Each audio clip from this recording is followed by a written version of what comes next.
Erasure is the elimination of either one person or a group of people from a larger group. Just erasing someone's identity, like they don't exist. So for me, it means the generalization of a certain group of people. That's kind of like erasing their history. Usually by a major group of people. Erasure is the tendency for dominant groups to ignore, re-explain, eliminate, or deny the identities and histories of marginalized people.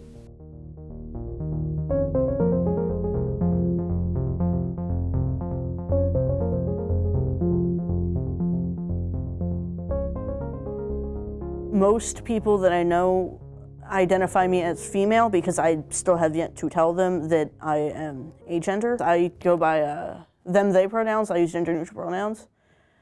And they most likely would not use them, so I just decided to save myself the trouble of needing to constantly remind them of my pronouns. I identify as an agender, panromantic, asexual with a very strong preference for females. We don't have a GSA or any sort of LGBT+ outlets in our school to communicate with people that may be like lesbian, gay, transgender, agender, asexual. With the erasure of sexual and gender identity, most of that comes in your health and sex education classes where they only really talk about male and female sexual interactions. Like gay people, they don't talk about how things are different for people who are interested in the same sex or multiple sexes for that matter. And they don't even discuss that asexuality is an option. Bathrooms are usually divided in between men's bathrooms and women's bathrooms, or boys' bathrooms and girls' bathrooms.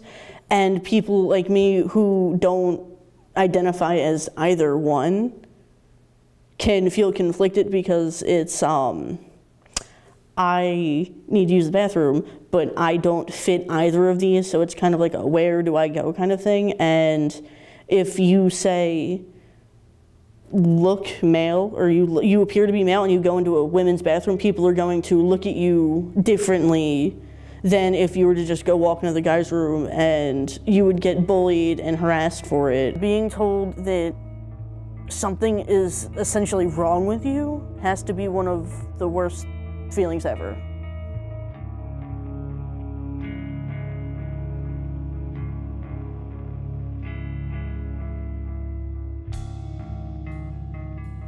At first, I didn't even know what erasure was, but when I sat down and thought about it, I realized how much erasure has affected the way America sees my culture, my ethnicity, my race. I see all of the judgments and the stereotypes that kind of got glued onto my culture because of erasure, because our history was not taught in schools, not talked about, not ever even represented. So, in school, we do face a lot of generalization where we don't have like a specific class just based on Latino history, where we have African American history and we have American history, but there's no like Asian history or Latino history.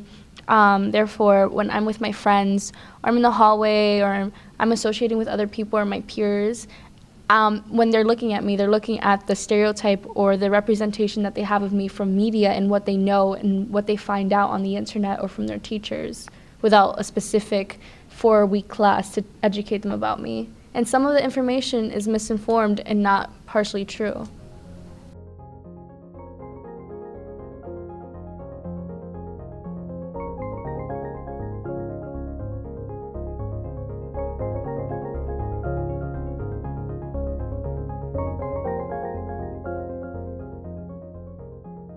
I've been erased when I came to the United States because my peers around me would say that I wasn't black. I don't know why. I don't know what they mean by black, because obviously my skin color is black. I don't know where else I would fit into other spectrums if I wasn't black. But maybe because it's a cultural association, maybe. But I don't know. They would just say that I wasn't black, and that's basically erasing my identity and where I come from. So that took a heavy toll on my childhood. I didn't know where I belonged. I was obviously not white, so it was a very hard time in my childhood when I came to the States. I identify as Black female. I identify as an African female. I don't identify as an African American female. Mainly, well, reason number one being that African Americans don't share the same culture as an African person. So specifically, I am Ethiopian. I know where my roots are I know where my roots are from exactly, and I can identify with them.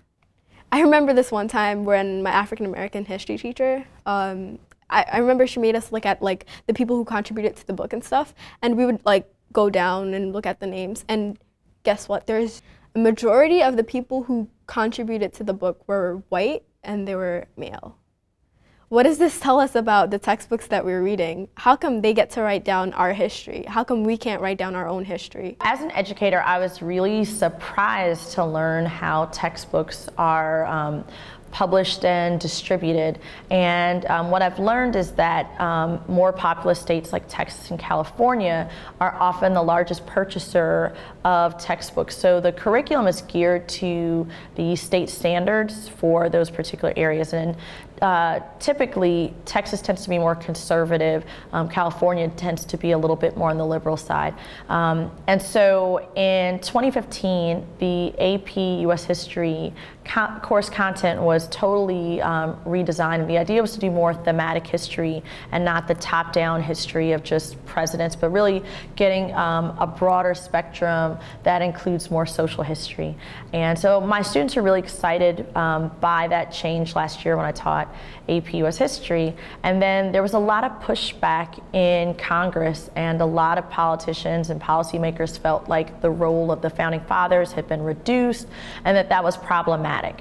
And so we then were informed that the course curriculum would be revised again so that the American exceptionalism, meaning the uniqueness of the American sort of intellectual heritage, how we created the Declaration of Independence, how we're the forefathers of freedom, that story needed to be told more. And so the trade-off was other voices were then pushed back into the margins in order to accommodate that story. I go to GAMP, and it's majority white students that go there, and the rest are like blacks and Asians. And in October we do the Columbus Day March, but like we perform and everything, but once we get to February, we don't do anything for Black History Month. We don't talk about it. The curriculum they teach in my school, I feel like that they don't really teach enough about African American history, and that what they do teach is only the basics, how we were slaves, or the same 5 names that pop up when we was desegregating America. Learn about Malcolm X, we only learn about how he did things for violence, and we learn about Martin Luther King. We understand that he stood for peace, but that's really all. I think I've had pressure to whitewash my course, but I don't think that I've done that. Or I've tried to limit the extent to which I've sanitized the type of history that I teach, especially in African American history, because it's a difficult history. It's an uncomfortable history. When we look at the evolution of race and racism over time, I mean, adults have a hard enough time acknowledging it and talking about the truths and experiences of that. So of course I get pushback, I think, to pull back on that type of teaching within the African American history curriculum. In school, we're never really taught about, you know, famous Black inventors and famous Black scientists and people who actually contributed to society. And when I was younger, I used to just hide the fact that I was Black behind my Native American heritage by just saying, oh no, I'm not Black, I'm Native American. And I was really ashamed of it for a while because, you know, of things that they do teach, like slavery, it doesn't make you feel like you're anything. So I usually thought that being Black wasn't necessarily a good thing. This idea of Black leadership has always been a part of the African American story, and I don't want my students to not know that. It's important that students know that freedom doesn't just come through the government and through laws and organizations like the Freedmen's Bureau that African Americans are doing for themselves. They're creating their own newspapers. And so I think for students having this sense of the autonomy of African Americans is an important part of the story that you just don't get from textbooks, and that students need to know. So I like to take my students to Mother Bethel Church. I like for them to see all the various sites throughout the city where African Americans were really pushing the idea of self-determination and upliftment and freedom. Well, I think we should like update our books like every year, because it's something new every year. It's something new going on with like things in our society as far as the black race. So instead of keeping it the same, slavery, Jim Crow, and then Dr. King and Malcolm X, I think that we should learn more about leading black figures today, because the people who teach the curriculum, they might just think that their names and that we're just going to forget it. But to some people in those classrooms, when they hear these names and accomplishments that they did, they believe in themselves, and it gives them hope.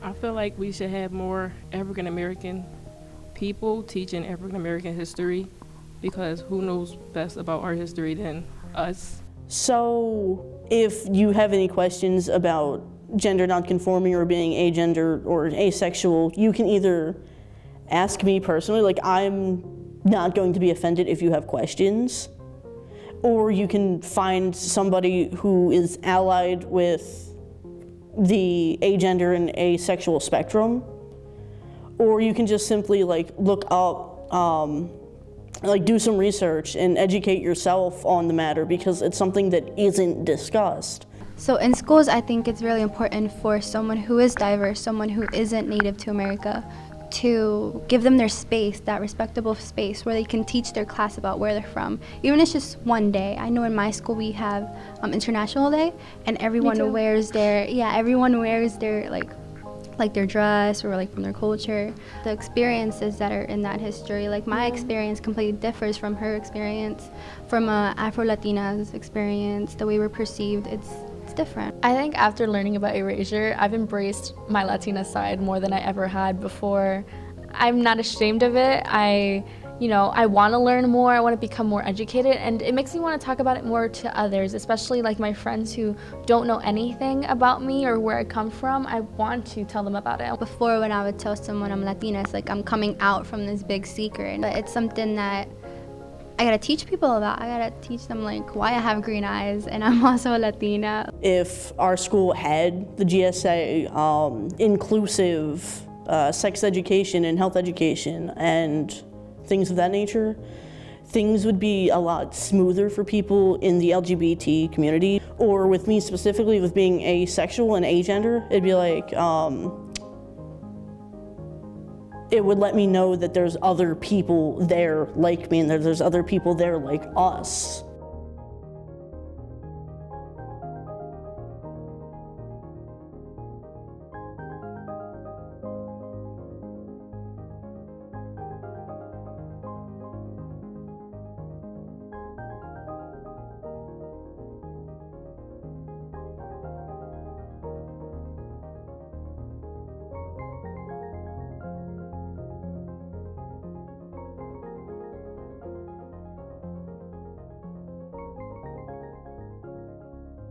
We refuse to be erased.